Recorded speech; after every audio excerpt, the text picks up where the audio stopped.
안녕하세요. 전혜진입니다. 이번 시간에는 저번 주와 관련돼서 마지막 평가 부분인 특별히 조금 신경 써야 될 평가 부분에 대해서 이야기를 할 건데 저번 주까지 했던 부분들 다시 한번 상기를 해보자면 전체 부분을 다시 한번 상기를 해보자면 저희가 특별한 상황일 때는 그리고 심각한 상황일 때는 환자에 대한 신고를 해야 되는 거고요.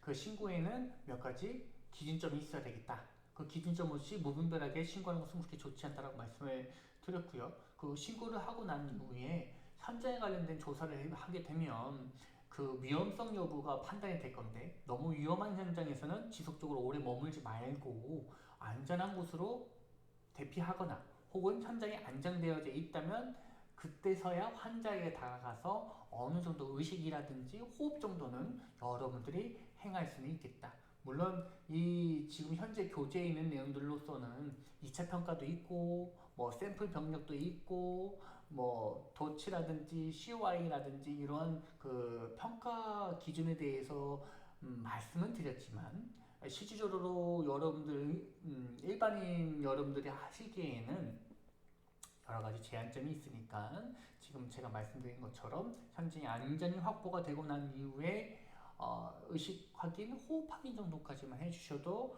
너무나 감사하겠다라는 말씀을 드려야 될 것 같고요. 그리고 맨 마지막에 환자 평가를 다 끝내시고 난 이후에 몇 가지 특별하게 확인해야 될 것 중에 몇 가지가 있는데 그 중에 하나가 환자 인식표였습니다. 네, 마지막 부분에서 제가 언급을 해드린 것 같고요. 그런데 이것도 제 경험상으로는 그렇게 많이 겪어보지 않았다. 아니 저는 아예 한 번도 본 적이 없으니까 환자 인식표를 가지고 있으신 분이 그렇게 많지는 않은 것 같습니다. 그래서 이제 본격적으로 다음 내용을 진행할 건데요. 우리가 특별하게 살펴봐야 될 것들이 여러 가지가 있습니다. 그 중에서 피부 상태, 그 다음에 노출, 그 다음에 이제 의료정보 인식표가 있는데 인식표는 방금 전에 했으니까 이거는 조금 제외를 하고 위쪽에 있는 두 개의 부분에서 조금 더 자세히 살펴볼까 합니다. 물론 피부 상태에 관련된 것들을 좀 많이 이야기를 하겠죠. 피부 같은 경우에는 아시는 것처럼 여러분들이 정상적인 상태일 경우에는 분홍색 빛깔을 띠고 있습니다. 특히 가장 많이 살펴볼 수 있는 것들 중에 하나가 뭐가 있냐면 그 아래에 있는 것들, 눈꺼풀 안쪽, 입 안, 손톱 이런 부분들 있죠. 이런 부분들이 이제 대표적으로 우리가 환자의 순환 상태를 간접적으로 확인할 수 있는 대표적인 신체 부위라고 보시면 되겠습니다.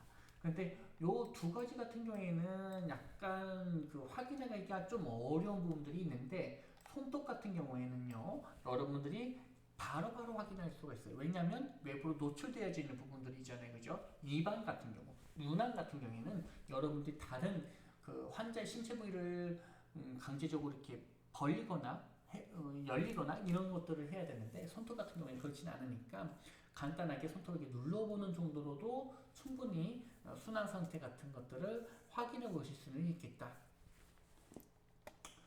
그리고 색깔 이런 정상적인 색깔 외적인 부분들이 몇 가지가 나올 건데 여기 보시게 되면 빨간 색깔 이 빨간 색깔 대부분 어디서 확인할 수가 있어요? 우리가 약간의 음주를 했을 때 얼굴이 약간 불그스름해지는 이런 상황들이 있을 수가 있겠죠. 그게 아니면 뭐 더운 날 운동하거나 뭐 그런 날 같은 경우도 이제 빨갛게 상기된 얼굴 부분에서 특히 확인하게 드러나는 이런 것들을 시각으로 평가내릴 수 있겠다라고 보시면 되겠습니다. 그 다음에 흰색, 창백한 원래는 분홍색깔이야만 해요. 물론 이제 앞서 얘기했던 것처럼 손톱 부분을 조금 강조해서 말씀을 드렸던 것처럼 손톱 부분을 딱 봤더니 환자의 손톱 부분이 창백해요. 그럴 경우에는 보시는 것처럼 약간의 혈액이 부족하다거나 아니면 저체온증 같이 혈관이 수축한 상태라고 보시면 되겠습니다. 그래서 이때는 호흡기 계통에서도 약간의 이런 경우가 있을 수는 있겠지만은 대체적으로 순환계 문제구나라고 보시면 될 것 같고요. 그 다음에 그 아래에 있는 청색진, 요게 이제 호흡기계 관련된 내용들이라고 보시면 될 것 같은데, 물론 여기서도 신장 기능 관련된 것들이 이제 아예 연관성이 없다라고 보기는 어려워요. 기본적으로 신장과 폐는 같이 간다라고 보시면 돼요. 신장에 문제가 있으면 폐도 문제가 생기고요. 폐에 문제가 생겼을 때 신장에도 문제가 생기는 경우가 다수 있습니다.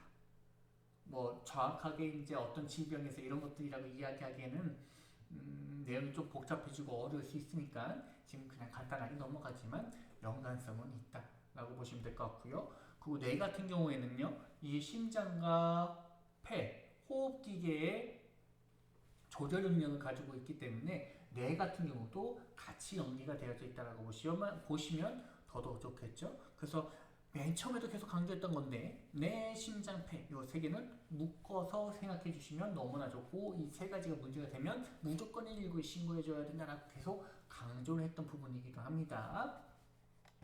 그 다음에 마지막에 있는 노란색 황달, 요거는 뭐 일반인 분들도 되게 잘 아시는 것 같습니다. 외부로 교육을 나가게 되면 뭐 노란색 피부를 가지고 있으신 분들은 뭐 간에 이상이 있다던데 그런 것들을 다 대부분 알고 계시는 거더라고요.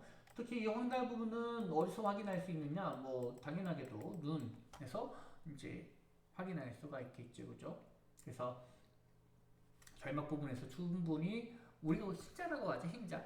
눈의 흰색 부분, 흰자 부분에서 약간의 노란색 끼가 있다. 약간의 노르스름하다. 뭐 이런 식으로 얘기를 하실 건데, 그렇게 된다면 간에 조금 기능 이상이 있을 수 있겠다라고 보시면 되겠습니다. 물론 갑작스럽게 많이 드신 술 때문에 그럴 수도 있겠지만은 그냥 질환 때문에 그럴 수도 있는 거니까 그런 상태가 된다면 병원에 한번 가보실만 하겠죠. 그 다음에 보셔야 될 것이 이제 특별히 살펴봐야 될 것 중에 하나가 피부의 온도입니다. 피부의 온도는 여러분들의 촉각을 통해서 충분히 파악하실 수가 있는데, 차갑다, 따뜻하다 이런 것들 뭐 어린 그 자녀분들이 계신다면 자녀를 만지면서도 충분히 확인이 되잖아요. 저 같은 경우에는 첫째 아이가 손발이 매우 찬 수족냉증이에요. 그래서 만지게 되면 너무 차갑다라는 생각이 들 정도로 이 온도가 즉각적으로 판단이 되는데, 여러분들도 환자를 평가할 때 물론 환자를 직접적으로 만지시지 않으셔도 됩니다. 지금 얘기하고 있는 이 특별히 살펴봐야 될 것은 저희가 특별하게 살펴보는 것이지 일반인들인 여러분들이 살펴봐야 될 것들은 아니에요. 계속 강조를 해드리지만 여러분들은 뭐만 해주시면 된다고요? 사고를 목격하셨으면 신고까지 해주시면 됩니다. 만약에 현장이 안전하거나 식당같이 안전된 곳이거나 혹은 뭐 내가 너무나 친한 친구라든지 뭐 이런 부분들이라고 하게 된다면, 그게 아니더라도 내가 이타적인 마음을 가지고 환자에게 접근하셔서 의식 확인하고 호흡 평가만 해주셔도 저는 항상 충분하다라고 말씀을 드리고 있어요. 충분합니다. 지금 얘기하고 있는 2차 평가 같은 경우 안 하셔도 문제는 되진 않아요. 솔직하게 말씀드리면 이것도 계속 강조하지만 안 하시면 좋겠습니다. 그냥 요거는 이론적으로 하시지 마시고 이론적으로 요런 것들이 있다라는 지식의 전달, 정보 전달 차원에서 제가 말씀을 드리는 겁니다. 그래서 그냥 가볍게 보셨으면 너무나 좋을 것 같고요. 따뜻하고 건조함, 이게 정상. 여기서 말하는 건조함이 이제 물론 너무 건조한 것을 이야기한 것은 아닙니다. 그 다음에 뜨겁거나 촉촉하거나 건조하다. 그런 건 과다한 체열입니다. 열사병이나 고무병. 근데 건조하게 되면은 너무나 위험한 상황이라고 보시면 돼요. 뜨겁고 건조하면 더더욱 위험하게 되죠. 나올 만한 수분 자체가 우리 환자의 몸에 없다는 것을 의미하기 때문에, 대부분 이 열사병 같은 경우에는 지금 기후 이변으로 인해서 여름이 좀 빨리 오고, 그 다음에 과도한 기온 상승이 여름철에 발생하다 보니까 하필 또 거기다가 여름철에 농번기가 껴있는 경우가 종종 있잖아요. 그죠? 4, 5, 6, 7 이렇게 해가지고 6, 5 때까지 해가지고 그때 조금 체온 조절 능력이 떨어지는 어르신 분들이 좀 여기에 관련돼서 노출되고 있는 것 같습니다. 노출되는 것 같고요. 그 다음에 시원하고 촉촉함. 요거는 순환열액이 부족하거나 요건 것들 다 비슷한 거거든요. 요거 쇼크이거나 이런 것들. 그 다음에 차갑고 촉촉함 이런 것들이 있는데 요거는 몸에서 열을 끓고 있다, 열을 잃고 있다라고 이야기해주고 있는데 뭐 저체온증이라고 생각하시면 되겠죠. 저체온증.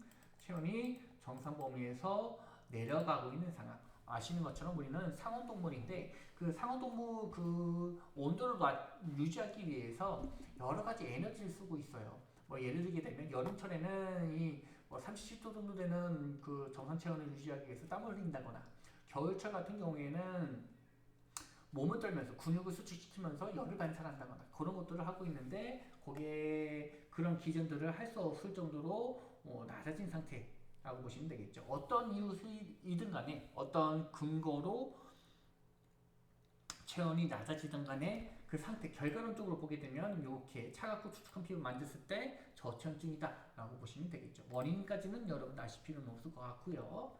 알고 계시면 뭐 신고로 통해서 전달해 주시면 되는 거고요. 그 다음 차갑고 건조한 부분도 있고요. 요거는 추위에 오랫동안 노출된 상황이라고 보시면 되겠죠. 요거 두 개 다 모두 저체온증이라고 보시면 되겠습니다. 뭐 차갑고 축축함이나 건조함이 따로 있는데 여기서 말하는 이 차갑고 건조함 같은 것들이 심각한 저체온증이라고 얘기하고 있는데 뭐에 대한 저체온증이에요? 추위에 노출되어져 있는 저체온증이라고 보시면 되겠습니다. 차갑고 축축함 같은 경우에는 뭐가 있을까요? 대표적으로 요거 촉촉함 같은 경우에는 지금 신체 내부에서 발생된 것들이거든요. 차갑고 축축함. 어느 것들이 있을까? 몸에서 열을 잃고 있어요. 대표적으로 감기 때문에 열이 났다가 떨어지는 경우에도 생각보다 차갑고 축축한 피부를 볼 수도 있죠. 그게 체온이 떨어지고 있다는 이야기거든요. 물론 응급상황은 아닙니다. 그런데 저체온증이라고 해서 무조건 차갑고 건조한 것은 아닙니다. 상황에 따라서 제가 그 하나하나씩 다 이야기하기 좀 애매하지만 여기서 얘기하고 있는 촉촉함이 외부라고 하게 된다면 외부 뭐가 있죠? 익수 환자. 물론 익수 환자는 호흡기계 문제일 가능성이 높습니다. 그런데 그 환자에서 저체온증이 일어나지 않을 가능성이 높을까요? 아니면 차가운 물에서 익수를 당한 사람의 저체온증이 발생할 가능성이 높을까요? 당연하게도 저체온증이 발생할 가능성이 훨씬 더 높습니다. 왜? 기본적으로 우리가 사용하고 있는 담수의 온도는 제가 정확하게 기억은 안 나지만 아마도 우리 체온보다 10도 이상 차이가 나는 걸로 알고 있거든요. 그렇기 때문에 무조건 신체는 여름철이라고 하더라도 신체의 열이 담수로 빼앗길 수가 있어서 저체온증 발생할 수 있다라고요. 지고요.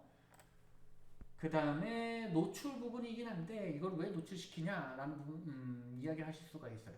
우리가 그 앞서 얘기했던 도추 있죠, 그죠? 물론 요거 같은 경우에는 실질적으로 눌러서 우리가 촉진이라고 얘기하는데 촉진 만져봐서 우리가 확인하는 환자의 평가 도구기는 합니다. 압통이라는 거 눌러야지 통증이 생기는 거. 근데 지금 앞쪽에 있는 이 변형 디포미티라든지 오픈 운도라든지 스웰링 같은 부종 같은 것들 개방성 상처 같은 것들은 뭘 통해서 확인할 수가 있어요? 시각을 통해서만 확인할 수 있는 겁니다. 환자가 무릎 부분이 걸어가다가 넘어졌는데 무릎 부분이 너무 아파서 지금 걷지를 못하겠대요. 그러면 우리가 무릎 부분을 뭘 통해서 확인해야 돼요? 눈을 통해서 확인해야 돼요. 그러면 옷을 일부분 잘라야 되는 거죠. 그 대신 바지 전체를 다 벗길 필요는 없죠. 그래서 이런 가위를 통해서 옷을 약간의 개방 찢어가지고 단순하게 얘기해서 그냥 옷 찢어가지고 무릎까지 보는 거예요. 무릎까지 찢어가지고 보는 겁니다. 그래서 무릎에 어떠한 상태이구나, 부종이 있구나, 혹은 뭐 이런 변형이 있구나, 디포미티가 있구나 이렇게 판단을 해주시면 되는 거겠죠. 그런데 다시 한번 또 강조를 해드리겠습니다. 요거 하지 마세요. 옷 자르지 마세요. 여러분들이 잘라야 될 이유가 없어요. 2차 평가해야 될 이유가 없습니다. 그냥 호흡평가까지만 하세요. 현장평가, 호흡평가, 신고부터 시작되는 이 평가에서 호흡평가까지만 해주시면 돼요. 근데 이것도 제가 말씀드렸죠. 신고까지만 해주셔도 여러분들 충분히 여러분들의 해야 될 의무는 다 행한 거다라고 보시면 되겠습니다. 굳이 1차 평가까지 안 하셔도 돼요. 안 하셔도 됩니다. 그런데 지금 일반인분들의 심폐소생술 관련된 교육이 어느 정도 보급이 많이 되어져 있기 때문에 1차 평가 관련 것들을 충분히 하실 수 있다는 전제 하에 제가 말씀을 드리는 거지. 만약에 1차 평가도 나는 뭐 잘 못하겠어. CPR 교육 받을 때 그냥 뭐 학교나 아니면은 공장이나 아니면은 뭐 그냥 관련된 업종이라서 그냥 법적으로 받아야 된다고 해가지고 받은 거지 솔직히 관심이 없고 난 잘 못하겠다 라고 하신 분들은 신고만이라도 적절하게 해주시면 너무나 좋을 것 같아요. 너무나 정확하게 해주시면 그것만으로도 충분하다고 저는 판단을 합니다. 계속 강조드리는 이유가 있겠죠. 그죠? 제가 그 다음에 있는 것이 이제 병력조사인데 이거 뭐 샘플링이라고 이야기를 했어요. 그 전에도 제가 설명을 어느 정도 드렸기 때문에 예시를 들어가지고 이제 드렸잖아요. 그죠? 뭐 배 아프다 이런 식으로 해가지고 드렸잖아요. 그죠? 그래서 굳이 이거는 뭐 언급하지는 않을 것 같고요. 질문 같은 경우가 이렇게 있다라는 정도만 기억해 주시면 기억도 하실 필요 없고 이런 것도 있다라는 눈으로만 그냥 살펴봐 주시면 되겠습니다. 이런 것들이 있었구나 하고 넘어가 주시고요. 이제 본격적으로 하나하나씩 초출혈 관련된 부분들을 언급할까 하는데 출혈 같은 경우는 두 가지로 크게 나눌 수가 있어요. 외출혈과 내출혈. 말 그대로 바깥으로 보이는 출혈이 있고 안에서 출혈이 일어나가지고 눈이 보이지 않는 것들이 있을 수 있겠죠. 그 다음에 이것들이 좀 진행되면 쇼크가 일어날 수가 있고 그 다음에 요거하고는 조금 다른 내용이지만 이제 과민 반응, 우리가 알러지 반응이라고도 이야기를 하죠. 과민 반응으로 인한 순환계에 문제가 생길 수도 있기 때문에 그와 관련해서 잠깐 언급을 해드리고 넘어가도록 하겠습니다. 외출혈의 유형을 보시게 되면 이제 동맥정맥 모세혈관으로 나눠질 수가 있는데 동맥 같은 경우에는 보시는 것처럼 선홍빛의 양이 많고 여기 뭐 보이시죠? 피가 톡톡톡 튀어 올라오는 거 보이시죠? 그죠? 내 박동성 출혈. 내가 심장이 뛸 때마다 압력이 높아지니까 그 높은 압력에 의해서 피가 바깥쪽으로 쭉쭉 새어나올 수 있다는 것이 동맥혈 출혈이라고 보시면 되는 거고요. 그 다음에 정맥혈 출혈 같은 경우도 물론 혈관의 크기에 따라 다르겠지만 대량의 그 대혈관이 대정맥 커다란 정맥 혈관들이 출혈이 발생했다면 천천히 흐르겠지만 많은 양이 흘러나올 수 있다. 동맥은 빠르고 많은 양이고요. 그 다음 모세혈관 같은 경우는요 스며나오는 정도로 매우 작은 그 출혈량을 가지고 있고 대부분 자가지혈이 되는 상황이라고 보시면 되겠습니다. 그래서 대표적인 예시 모세혈관 출혈 같은 예시를 들 수 있는 게 뭐가 있냐면요. 여러분들 책 보시다가 책 종이에 딱 계신 적 있으실 거예요. 아프기는 매우 아픈데 솔직하게 피가 잠깐 찢어진 그 세로로 이렇게 나와버린 그 피부 틈새로 약간의 피가 새어나다가 바로 멈추잖아요. 그죠? 그 정도가 모세혈관 출혈이라고 보시면 되겠습니다. 그러면 여러분들이 판단하실 때 우리가 신고를 하는 방법을 배웠고 기준을 배웠으니까 만약에 요거 뒤에 요거 위쪽에 있는 내용들 그 머릿속에 지우시고요. 그냥 상황 보시는 거예요. 요렇게 나타나는 요런 출혈을 보이고 있는 환자, 요런 출혈을 보이고 있는 환자, 요런 출혈을 보이고 있는 환자가 있다면 여러분들이 신고해야 되는 사람은 누구일까요? 잠깐 동안 한번 생각해 볼까요? 요런 출혈, 피가 빨간색인데 많이 출혈량이 많고 그것도 빠져나오는 혈액량도 매우 빠져나오는 그 나오고 있는 출혈량도 매우 속도가 신속이라는 말이 조금 적절하지 않을 것 같긴 한데 좀 빠르게 출혈량이 증가하고 있는 이런 동맥혈 출혈 속도가 빠르셨는데 출혈량 자체는 많은 환자 그리고 출혈량 자체도 적고 출혈량 자체도 적고 출혈되는 속도도 적은 이런 모세혈관 환자가 있다라고 치게 된다면 여러분이 해야 되는 것은 신고를 해야 되는 것은 요 환자가 되겠죠. 굳이 요것들을 따지지 않더라도 환자의 상태만 보더라도 우리는 뭘 확인할 수 있다, 알 수가 있다? 중한 정도는 다 알 수가 있다라는 겁니다. 배우지 않더라도 우리가 잠깐 제가 말씀드렸던 것들 중 하나가 뭐였냐면 직관이라는 단어를 조금 몇 번 썼었어요. 직관적으로 알 수가 있습니다. 우린 동물이기 때문에 동물적인 감각, 그러니까 생존과 관련돼서 동물적인 감각들이 있어요. 그래서 저 정도면 사람이 죽을 수 있다라는 것들을 그냥 알 수가 있다는 거죠. 그래도 어느 정도는 이렇게 그냥 정보만 알고 계시면 돼요. 신고하는 데는 문제 없고요. 이게 위급하다, 위급하지 않다는 것들도 여러분들 어느 정도 알 수가 있을 거예요. 정확하진 않더라도 어느 정도는 알 수 있겠다. 저게 신고할 정도인지 신고할 정도 아닌지는 충분히 그 구분하실 수가 있습니다. 그래서 이렇게 여러분들이 이런 특성을 가지고 있구나 라는 정도만 알고 계셔도 될 것 같고, 그 다음에 있는 것이 이제 개방성 상처. 그러니까 외출혈 중에 외출혈이라고 보시면 되겠죠. 이제 바깥으로 탁 보이는 상처인데 말 그대로 개방성이니까 뭐가 개방되겠어요? 바깥에 우리 몸을 다 둘러싸고 있는 것들은 뭐 다른 것들도 있긴 하지만 대부분 다 피부일 거란 말이에요. 그래서 피부가 열려 있는 상태. 그래서 피부가 열려 있기 때문에 그 안쪽에 난 피가 바깥쪽으로 유출되고 있는 상태. 이게 외출혈이 되겠죠. 대표적인 것이 찰가상, 열상, 절상, 자상, 여축상, 절단상이 있는데 요거는 각각 하나씩 보면서 설명을 하면 될 것 같습니다. 첫 번째 찰가상인데 보시는 것처럼 이제 어딘가에 긁힌 것 같은 느낌이 딱 보이시죠, 그죠? 우리가 예시를 들 수 있는 거는 초등학교 때, 중학교 때 이럴 때 운동을 많이 하고 100m 달리기, 계주 이런 것들 많이 하잖아요.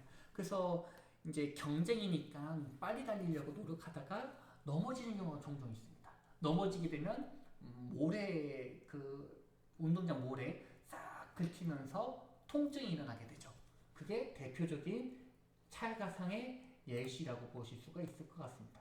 그래서 보시게 되면 이렇게 있는데 여기 써져 있죠. 피부의 표피층만 다친 경우.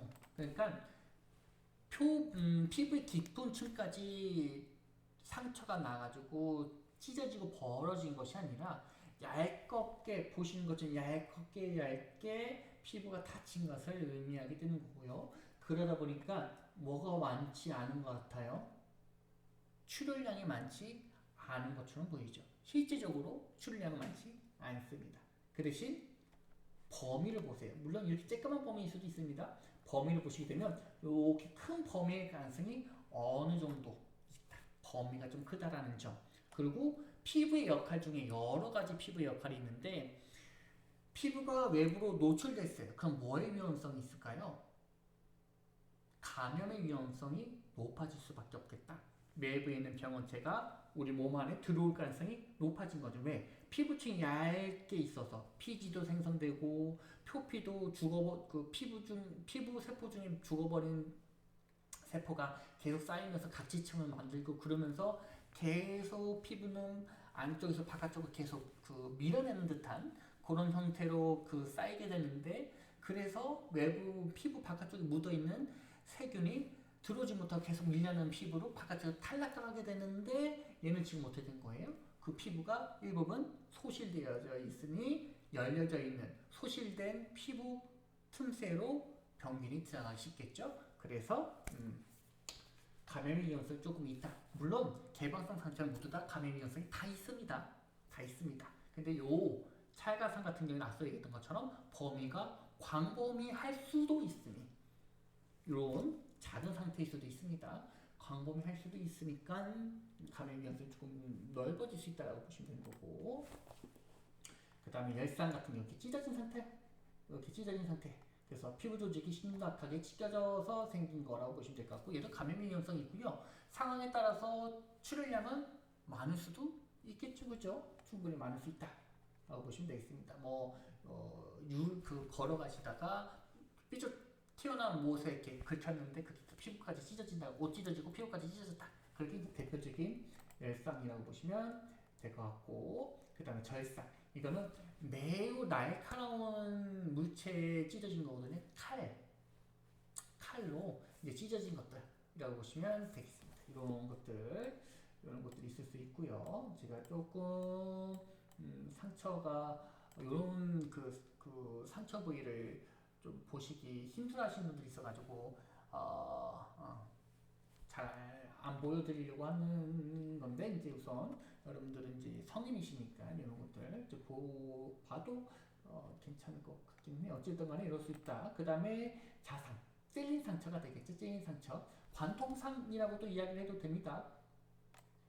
그래서 이런 것들 못에 찔리거나 나무판에 찔리거나 이렇게 바늘에 찔리거나 이런 것들 이제 자상이라고 보시면 될 것 같고, 얘 같은 경우도 찔린 상처인데 문제가 되는 거는 뭐예요? 내부 손상이 되겠죠. 내부 손상. 다른 것들도 마찬가지지만 얘는 기자단 물체가 우리 신체 내부 깊숙이 들어오기 때문에 얘도 감염의 위험성이 매우 높은 상처이면서 내부 손상까지 종종 있을 수 있습니다. 지금 보여지는 상처들은 다 지금 어디에 있어요? 발이나 팔이나 손에 있잖아요. 사지에 있습니다. 그런데 아까 전에 칼 같은 것도 다 해당이 된다고 말씀드렸잖아요. 그죠? 칼 같은 것들이 흉부나 복부에 왔을 경우에는 내부 장기 손상도 같이 온다라고 생각을 해 주셔야 되겠죠. 그래서 오늘은 여기까지 진행하도록 하겠습니다.